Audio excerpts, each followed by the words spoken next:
काव्या एक सुंदर और होशियार लड़की थी। खाना खाना और बनाना उसका सबसे बड़ा शौक था। वो खुद भी दिल खोल कर खाती थी और अपने परिवार, रिश्तेदार और दोस्तों को भी अच्छा अच्छा खाना बनाकर खिलाती रहती थी। कुछ ही दिनों में उसकी शादी होने वाली थी और वो अपने इस शौक को आदत में बदलने की कोशिश कर रही थी। बहुत ही स्वादिष्ट बने हैं स्प्रिंग रोल। देखो सब कैसे उंगलियां चाट चाट कर खा रहे हैं। अब ससुराल में भी सबको ऐसा ही अच्छा अच्छा खाना बनाकर खिलाना बेटा। अरे बहन जी, आप तो जानती ही हैं कि ये खुद ही कितनी चटोरी है। ससुराल में तो खुद भी खाएगी और सबको खिलाएगी भी। हाँ भाई, हमारी काव्या बहुत होशियार है। अच्छे से जानती है कि पति के दिल का रास्ता उसके पेट से होकर गुजरता है। पति को बस में कर लिया तो ससुराल वाले अपने आप बस में आ जाएंगे। क्यों, सही कहा ना बुआ ने? क्या बुआ जी, आप भी? लेकिन मुझे कभी कभी इसके चटोरेपन से डर भी लगता है बहन जी। इसकी खाना खिलाने की आदत तो ठीक है, लेकिन खुद ज्यादा खाने की आदत कहीं इसके लिए परेशानी ही ना बन जाए। वैसे खाने और खिलाने की शौकीन काव्या देखने में तो दुबली पतली सी थी, लेकिन खाती 2-3 लोगों के बराबर थी। उसकी सहेलियां हमेशा उसे इसी बात से चिढ़ाती रहती थी। शादी के फंक्शन शुरू हो जाते हैं और उसकी सहेलियां उसे चिढ़ाते हुए कहती हैं, भगवान ने तो तुझे खूब अच्छी किस्मत दी है काव्या। हम सब में सबसे ज्यादा तू ही खाती है, लेकिन मजाल है जो तेरे शरीर में 1 ग्राम का भी फर्क पड़े। सही है, ये तो घी में डुबाकर कटोरी हलवा भी खा ले तो पता न चले, और यहाँ तो ये हाल है कि घी को सूंघ भी ले तो वजन बढ़ जाता है। बहुत लकी है तो काव्या, ससुराल में तो सब जलेंगे तेरी फिगर को देखकर। बस बस, अब नजर मत लगाओ भाई। तुम लोग तो मेरी फिगर देखकर हमेशा बस कुड़ती ही रहती हो। वैसे मैं सिर्फ खाना खाती ही नहीं हूँ, बनाती भी हूँ। अब देखना अपने ससुराल वालों को कितना अच्छा खाना बनाकर खिलाती हूँ मैं। वैसे शादी के बाद लड़कियां ससुराल में खाना खाने में शर्माती हैं, अक्सर भूखी रह जाती हैं। तो तू इतनी बड़ी चटोरी है, तेरा कैसे होगा भाई? काव्या की शादी मेहुल से हो जाती है और वो अपने ससुराल जाती है। ससुराल में उसका खूब धूमधाम से स्वागत होता है। पहले दिन सुबह काव्या सब मेहमानों के बीच में छुई मुई सी होकर बैठी थी और खाना मिलने का इंतजार कर रही थी। हाय, 8 बज गए, लेकिन अब तक नाश्ता नहीं मिला। मायके में तो अब तक 2 बार खा चुकी होती मैं। ऐसा लग रहा है कि खुद ही किचन में जाकर कुछ बना लूं। कुछ देर बाद काव्या की ननद सावी सबको नाश्ते की प्लेट सर्व करती है और काव्या ललचाई नजरों से देखती है। भाभी ये लीजिए, आप भी सबके साथ ही खा लीजिए, भैया तो देर से खाएंगे। काव्या भी नाश्ते की प्लेट ले लेती है और उसमें केवल सूखा चूड़ा और लड्डू देखकर मन महसूस कर रह जाती है।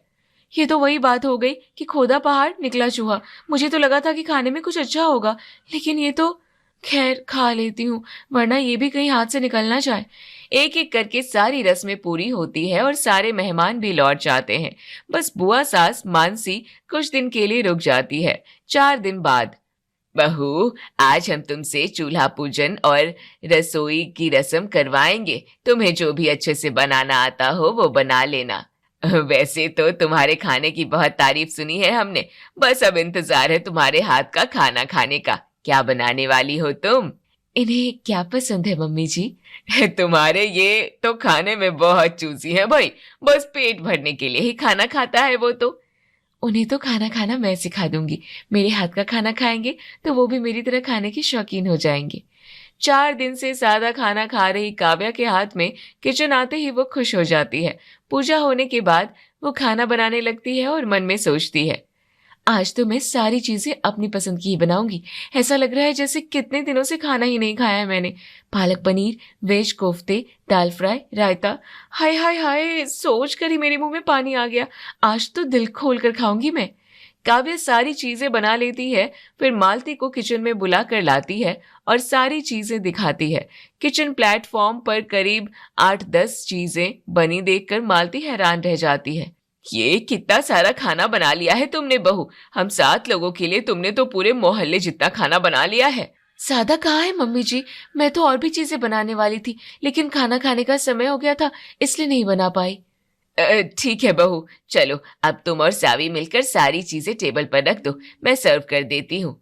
सावी, चलो बेटा, भाभी की मदद करो टेबल लगाने में। सभी लोग डाइनिंग टेबल की चेयर्स पर बैठ जाते हैं और एक के बाद एक आती खाने की चीजों को देखकर हैरान रह जाते हैं। ये क्या है भाई, आप लोगों ने तो बुफे ही लगा दिया है आज। इतनी सारी डिशेस देखकर तो मुझे ऐसा लग रहा है कि जैसे मैं किसी पार्टी में आ गया हूँ। भाभी को पता नहीं ना किसको क्या पसंद है, इसलिए शायद इतनी सारी डिशेस बनाई है ना भाभी? काव्या मुस्कुरा देती है, लेकिन मन में सोचती है, ये सब तो ऐसे हैरान हो रहे हैं जैसे कभी एक साथ इतना खाना देखा ही नहीं है। कितनी वैरायटी है खाने में, अच्छे से खाना चाहिए तो बाल की खाल निकाल रहे हैं। मेरे सामने इतना अच्छा खाना होता तो मैं तो टूट ही पड़ती। अरे, अब बनाया है तो चुपचाप खा लो ना, बाल की खाल निकालना जरूरी है क्या? ये बुआ जी ने मेरे मन की बात कैसे जान ली?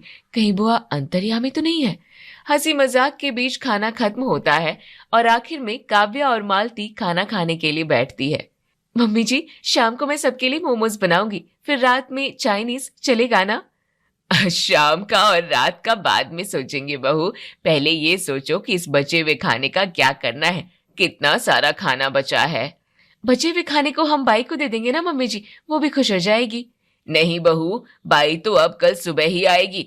इस बचे खाने को तो हम रात को खत्म करेंगे, तुम कुछ मत बनाना।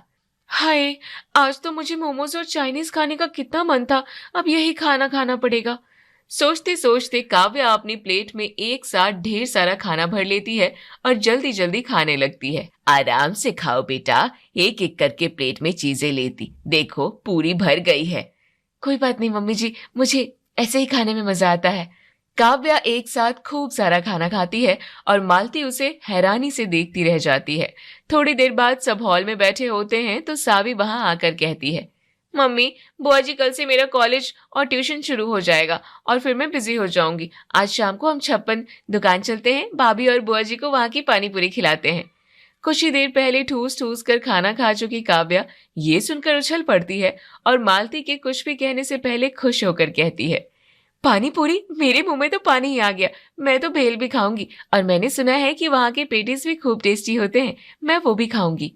सब हैरानी से काव्या को देखते रह जाते हैं। रात को भी वो सुबह का बचा खाना ही खाते हैं, लेकिन किसी के मुंह पर शिकन तक नहीं होती है। अगले दिन सुबह काव्या सबके लिए नाश्ता बनाने किचन में आती है। आज तो मैं जी भर के नाश्ता करूंगी। आज मेरा मन पराठे खाने का है। कौन से पराठे बनाऊं? गोभी के, आलू के या फिर पनीर के? मुझे तो तीनों ही खाने हैं। ऐसा करती हूँ, तीनों तरह के पराठे बना लेती हूँ, मेरे भी मन का हो जाएगा और बाकी सब भी खुश हो जाएंगे। काव्या पराठों के लिए खूब सारा आटा मल लेती है और पनीर, आलू और गोभी का भरावन भी खूब सारा तैयार कर लेती है। सबको खिलाते खिलाते कहीं खत्म ही ना हो जाए। ऐसा ना हो कि मेरे लिए कुछ बचे ही ना। मैं तो सब ज्यादा ही तैयार कर लेती हूँ। सब नाश्ता करने के लिए आते हैं और मालती के कहने पर सावी काव्या की मदद करने किचन में आती है। सारी तैयारी देखकर सावी भी हैरान रह जाती है और काव्या के मोटे मोटे पराठे देखकर कहती है, भाभी, आपने तो पराठों की तैयारी कुछ ज्यादा ही कर ली है। सब एक एक पराठा ही खाएंगे बस। ज्यादा से ज्यादा 2 खा लेंगे, लेकिन इससे ज्यादा बिल्कुल भी नहीं। बस 1 या 2 पराठे? ये कुछ ज्यादा ही कम नहीं है? नाश्ता तो ज्यादा करना चाहिए ना। ज्यादा तो करना चाहिए भाभी, लेकिन जरूरत से ज्यादा नहीं। चलो देखते हैं क्या होता है। काव्या पराठे बेलती है और सावी उन्हें सेकती है। सब बस अपनी पसंद के 2-2 पराठे ही खाते हैं और खूब सारा भरावन और आटा बच जाता है। मैं 1 पराठा पनीर का लूंगी और 1 गोभी का। मेरे लिए 2 पराठे बस हैं भाभी। बस 2 पराठे हो जाएगा तुम्हारा? काफी अच्छे से हो जाएगा भाभी। काव्या सावी के मोटे मोटे 2 पराठे अपने 6 पराठों से भरी प्लेट लेकर डाइनिंग टेबल पर आती है। काव्या अपनी प्लेट में ढेर सारा मक्खन भी ले देती है। काव्या को एक के बाद एक पराठे खाते देखकर सावी हैरान रह जाती है और मन में सोचती है, अरे बाप रे, मेरा तो इन 2 मोटे पराठों में ही दम निकल गया और भाभी एक के बाद एक पराठे खाए ही जा रही हैं। भाभी के फिगर से तो इनकी डाइट का पता ही नहीं चलता है। अरे सावी, तुम खाओ ना, तुम्हारा ध्यान तो खाने पर बिल्कुल भी नहीं है। आपको खाते हुए देखकर ही मेरा पेट भर गया भाभी। नाश्ते में पराठे खाने के बाद भी काव्या दोपहर का लंच काफी हैवी बना लेती है। आज फिर से खाने में बहुत सारी वैरायटी देखकर मालती थोड़ी नाराज हो जाती है, मगर कुछ कहती नहीं। मानसी काव्या को समझाती है, काव्या बेटा, देखो तुमने कढ़ी भी बना ली, रायता भी बना लिया और छाछ भी रख दी। 3-3 दही की चीजें एक साथ नहीं खा सकते बेटा।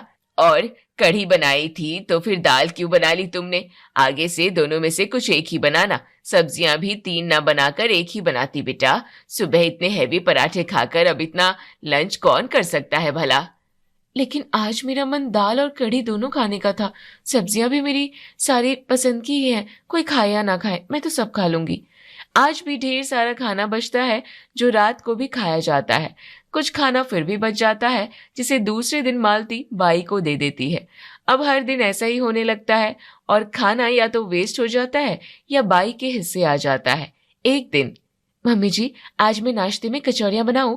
फ्रीजर में मटर रखी है ना, उसकी अच्छी कचौड़ियाँ बन जाएंगी। कचौड़ियाँ इतनी सुबह सुबह? कुछ हल्का फुल्का ही बना लो बहू, वैसे भी कल का खाना हैवी हो गया था ना। हाँ बेटा, कल का खाना तो अभी तक पचा भी नहीं है, और तेल घी और मसाले जरा कम ही डालना बेटा। काव्या किचन में आती है और सोचती है, आज तो मेरा कचौड़ियाँ खाने का कितना मन कर रहा था। हाय, गर्मा गर्म मटर की कचौड़ियों के बारे में सोचकर ही मेरी लाट टपक रही है। लेकिन अब तो कुछ हल्का फुल्का ही बनाना पड़ेगा। क्या बनाऊं? भाभी, आप बस पोहे या उपमा बना लीजिए, सबके लिए हल्का फुल्का भी रहेगा। लेकिन सावी, ये तो बहुत ही सादा लगेगा, मैं इडली बना लूं क्या? ठीक है भाभी, बना लीजिए, लेकिन ज्यादा मत बनाइएगा। सावी को लगता है कि काव्या बस इडली और चटनी बनाएगी, लेकिन काव्या इडली के साथ साथ दो तरह की चटनी, रसम और सांभर भी बना लेती है किचन में। कितनी प्यारी खुशबू है। कचौड़ियाँ ना सही, सांभर और रसम तो मैं जी भर कर खाऊंगी। मेरी पसंद की लाल और सफेद चटनी भी तो है। वाह, मजा आ गया। काव्या सारी चीजें टेबल पर सजाती है और सबके रिएक्शन का इंतजार करती है। उसका पूरा ध्यान इस पर रहता है कि कब उसे खाने मिलेगा। लेकिन फिर से टेबल पर ढेर सारी चीजें देखकर मालती गुस्सा हो जाती है और थोड़ी नाराजगी से ही काव्या से कहती है, तुम्हारा हाथ तो बहुत खुला है बहू। अब कल से तुम मुझको या बुआ जी को बताकर सब बनाओगी। इस तरह रोज रोज तीनों समय 56 भोग क्यों बनाना है? अगले दिन से बुआ जी या मालती काव्या को बताती थी कि क्या और कितना बनाना है। काव्या अपनी पसंद का खाना नहीं खा पाती, इसलिए उदास रहने लगती है। एक महीने बाद बुआ जी भी चली जाती है। धीरे धीरे काव्या की शादी को अब 8 महीने गुजर जाते हैं। रोज रोज वही बोरिंग खाना खाकर तो मैं बोर ही हो गई हूँ। कुछ तो सोचना पड़ेगा, वरना ऐसा ना हो ये सादा सा खाना खाते खाते मैं मर ही जाऊं। एक दिन मानसी बुआ का फोन आता है और घर में कोई ना होने के कारण काव्या फोन उठाती है। थोड़ी देर बातें करने के बाद मानसी उसे कहती है, तूने तो इतना खाना खिलाया है कि याद करके ही हंसी आ जाती है। वैसे हर चीज बड़ी ही स्वादिष्ट बनाती थी तू, इसमें तो कोई दो राय ही नहीं है। तो फिर आप आ जाइए ना बुआ जी। वैसे भी मम्मी जी आपको हमेशा याद करती रहती हैं। मैं फिर से आपको अच्छा अच्छा खाना बनाकर खिलाऊंगी, प्लीज बुआ जी। अब काव्या 2-3 बार बुआ जी को आने के लिए फोन करती है और उसके बार बार कहने पर मानसी कुछ दिनों के लिए आ जाती है। मालती भी बहुत खुश होती है। काव्या की खुशी का तो ठिकाना ही नहीं रहता कि अब इस बहाने वो अच्छा अच्छा खाना बनाकर खा सकती थी। अच्छा लगा बुआ जी आप आ गई। अच्छा, मैं आपके लिए कुछ गर्मा गर्म बनाकर लाती हूँ। आपको मेरे हाथ का खाना अच्छा लगता है ना? बस, जो भी बनाना लिमिट में ही बनाना बहू, खुले हाथों से नहीं। अब सीख गई है बहू, अब सही मात्रा में ही खाना बनाती है ये। काव्या खाने में अपनी पसंद की खूब सारी चीजें बना लेती है, लेकिन थोड़ी थोड़ी मात्रा में। इस तरह जितने दिन मानसी बुआ रहती है, उतने दिन काव्या की चटोरी जुबान की भी मौज हो जाती है। मानसी के वापस जाने के कुछ दिनों के बाद एक दिन घर में मालती की सहेलियां आती है और काव्या सबके लिए अच्छी अच्छी डिशेस बनाती है। वाह भाई मालती, तेरी बहू तो खूब अच्छा खाना बनाती है। खाने के साथ साथ उंगलियां ही चाटने लगी मैं तो। सही है, खाना तो ऐसा लग रहा है जैसे किसी बड़े होटल से मंगवाया है, और वैरायटी भी कितनी है, मजा ही आ गया। अब तो तेरे घर की किटी का बेसब्री से इंतजार रहेगा हमें। काव्या खुद भी जी भर कर खाती है और सबके जाने के बाद तान कर सो जाती है। शाम को उठकर आज तो दिल खुश हो गया। दही बड़े, रबड़ी, छोले, पूरी खाकर को तो क्या चैन की नींद आई मुझे। भगवान करे ऐसी पार्टियां रोज ही हो घर में। एक दिन मालती को गीता का फोन आता है और वो कहती है, मालती, वो उस दिन तेरी बहू ने जो दही बड़े बनाए थे वो जरा बता तो कैसे बनाए थे? एकदम रुई की तरह मुलायम और परफेक्ट बने थे। रुक, मैं बहू को ही बुलाती हूँ, वो तुझे अच्छे से बता देगी। काव्या, बेटा जरा आना तो। काव्या आती है उसे फोन देकर। ये लो, ये गीता आंटी क्या पूछ रही हैं? तुम बात करो, मैं दिया बत्ती करके आती हूँ। हाँ आंटी। अच्छा, दही बड़ी की रेसिपी? अरे, आप मेरे होते हुए क्यों फिक्र करती हैं? आप कल यहाँ आ जाइए, मैं आपको सामने सामने बनाकर दिखाती हूँ। ऐसे फोन पर आपको समझ नहीं आएगा। काव्या गीता को इनवाइट कर लेती है और ये बात मालती को बताती है। मालती कहे भी तो क्या कहे। अगले दिन, मम्मी जी, बड़ों के लिए दाल तो मैंने भिगोकर रख दी थी। मैं कह रही थी कि अब गीता आंटी आ ही रही हैं तो कुछ और भी चीजें बना लेते हैं। ऐसे सिर्फ दही बड़े खिलाकर भेजना तो अच्छा नहीं लगेगा ना, आपकी सहेली है वो। हाँ ठीक है, एक आध चीज और बना लो, लेकिन देखना उसे शुगर और बीपी है, वो ज्यादा खाती नहीं है, थोड़ा देख कर ही बनाना। जी मम्मी जी। किचन में, आज भी मेरी पार्टी हो जाएगी। मैं तो आज दही बड़े के साथ चटपटी सेव बटाटा पूरी, भेल, चने की चाट, पानी पूरी और फ्रूट कस्टर्ड बना लेती हूँ। कितने दिनों से मन कर रहा था खाने का। शाम को गीता आती है और पहले दही वड़े बनाना सीखती है। फिर काव्या उसके सामने वो सभी आइटम रखती है जो उसे मना होते हैं, फिर भी वो थोड़ा थोड़ा खा लेती है। बाद में मालती काव्या को समझाती है, अब ठीक है ना, मुझे खाना था, मेरी इच्छा तो पूरी हो गई। अब काव्या के हाथ में एक हथियार आ जाता है अपनी चटोरी जुबान को संतुष्ट करने का। अब वो आए दिन कभी मालती की सहेलियों को, कभी सावी, मेहुल या सौमिल के फ्रेंड्स को, तो कभी रिश्तेदारों को बुलाकर खाना खिलाती रहती है। मालती को अब ये बात अखरने लगी थी। वो एक दिन काव्या से कहती है, काव्या बहू, ये इस तरह रोज रोज लोगों को बुलाकर खाना खिलाती रहती हो, इससे तो किचन का बजट गड़बड़ हो रहा है बेटा। महीने में एक आध बार ठीक है, लेकिन रोज रोज नहीं चलता है ना। बजट में कितना ही फर्क पड़ता होगा मम्मी जी, रोज रोज मेहमानों को खाना खिलाने से घर में और बरकत आती है। आपने नहीं सुना, मेहमान भगवान के समान होते हैं। ये कहकर काव्या चली जाती है और मालती सोचती है, ये ऐसे नहीं समझेगी, मुझे कुछ सोचना ही पड़ेगा। कल ही 1 तारीख है ना, बहू को सबक सिखाने का अच्छा मौका है। अगले दिन, मम्मी जी आज 1 तारीख है ना, लाइए मेरी पॉकेट मनी। ये लो, मैंने निकाल कर ही रखी थी। सावी, ये तुम्हारी पॉकेट मनी, और बहू ये तुम्हारी। मम्मी जी, ये तो सिर्फ 5,000 रुपए हैं, बाकी 5,000 रुपए। वो क्या है ना बेटा, भगवान जैसे मेहमानों की खातिरदारी करके तुम जो पुण्य कमाती हो ना, उसके लिए चढ़ावा भी चढ़ाना पड़ता है। मैंने तुम्हारी पॉकेट मनी में से वो चढ़ावा काट कर ही तुम्हें पैसे दिए हैं। अब हर महीने तुम डबल पुण्य कमाओगी। काव्या मालती का मुंह देखती